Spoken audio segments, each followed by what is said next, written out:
Join me as I dive deep into the world of government spying and see if I can uncover the shocking truths they don't want you to know.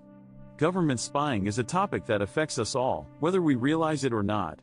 With the rise of digital technology, our personal data has become more valuable than ever, and those in power are doing everything they can to get their hands on it. The question is, why should we care? Well, the answer is simple: our privacy is at stake, and it's time we take a closer look at what's really going on behind the scenes. Government surveillance is nothing new. In fact, it dates back to the early 20th century. From the FBI's COINTELPRO program to the NSA's warrantless wiretapping, our governments have been trying to keep tabs on us for decades. And while some might argue that these measures are necessary for national security, others claim they're a gross violation of our civil liberties. Whatever the case, one thing is certain: government spying has shaped the world we live in today. So, how do governments actually spy on us? Well, the answer is complex, but I'll try to break it down for you. Firstly, data collection is key. Governments use software and algorithms to scour the internet for keywords, IP addresses, and other identifying information that can help them build a profile of who we are and what we do online. They also use something called metadata analysis, which involves analyzing our online behavior, such as who we communicate with, what websites we visit, and what apps we use. It's a digital paper trail that's almost impossible to erase. But that's not all.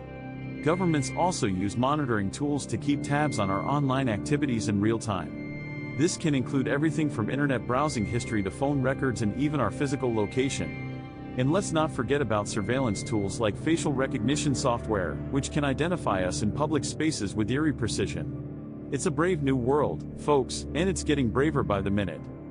Of course, the debate surrounding government spying is highly polarized. On one hand, proponents argue that these measures are necessary to prevent terrorism and other security threats. And while that may be true to some extent, it's hard to ignore the privacy implications.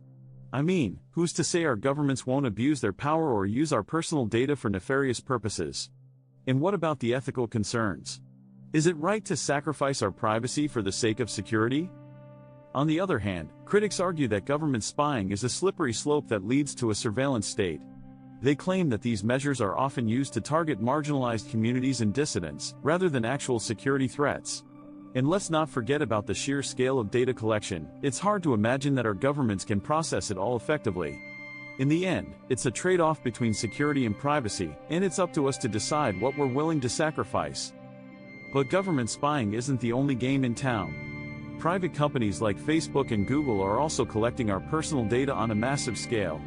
In fact, some argue that these companies are more powerful than governments when it comes to surveillance. And while we might not think twice about sharing our data with online services, it's worth remembering that our governments can access this data too. I'd like to share a personal anecdote that drives this point home. A friend of mine who's an activist was recently approached by a government agent who tried to intimidate her into handing over her phone records. It was a chilling reminder that government surveillance isn't just about data collection, it's about real people's lives. So, what's the takeaway from all this? In my opinion, the balance between security and privacy is a delicate one. While some might argue that we need to sacrifice our privacy for the sake of security, others claim that our governments are hiding behind the curtain of national security to spy on us. As citizens, it's up to us to decide what we're willing to tolerate. Thanks for watching, and I'd love to hear your thoughts on government spying in the comments below. And if you want to learn more about this topic, be sure to check out my related videos for more insights.